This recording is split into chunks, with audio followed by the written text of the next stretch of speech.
Hey, it's producer Mike. We're interrupting your morning for a special announcement. What is it, Coach? Fit Flash with Coach Kinsley. Hey, Coach. So we got another question from my relative in Oklahoma, B Ham. Thanks for listening. The question is, reverse hyperextensions. Are they a back or leg exercise, and when should I do them? Leg day or back day? And I thought that is a good question because that contraption machine that you're doing the things with the legs and doing it in reverse, seems to me you're working the whole situation. So enlighten me. What's the difference and when should I do it?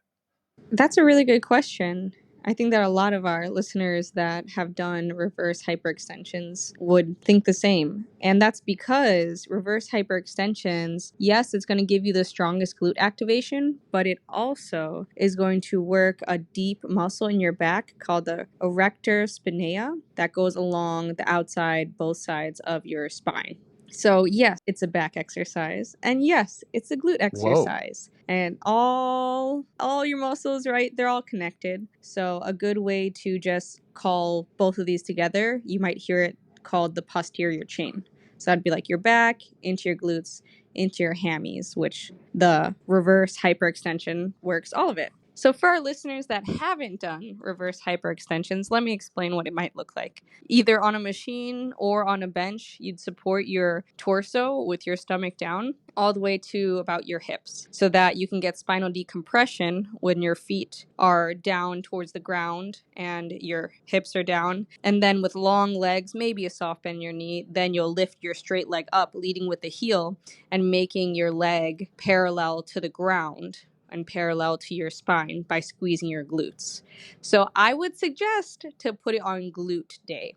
So it's going to activate your glutes the most, and your glutes should be the heaviest loaded muscle here, but your hamstrings and your erector spinae would be your accessory muscles. So they are helping with this motion. And because the glute is still the focus here, I would suggest to add it to your glute day or your leg day. Gotcha. Did you get that, B Ham?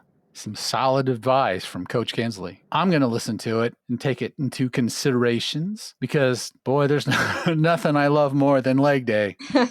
Why don't I add something else to it? That would be great. I get that, Coach, and I appreciate the info, and I look forward to incorporating it into my next set of exercises. Yeah, and as usual, slow and controlled is the name of the game, because if you're flinging your legs around, then that's probably where pain will be created. You got to make sure your glutes are activated, not just moving your feet from point A to point B. What is moving your feet from point A to point B? So that's time under tension, but really it's intentional time under tension, right?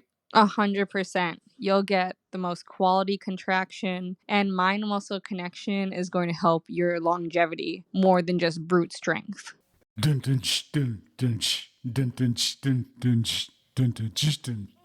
Fit Flash.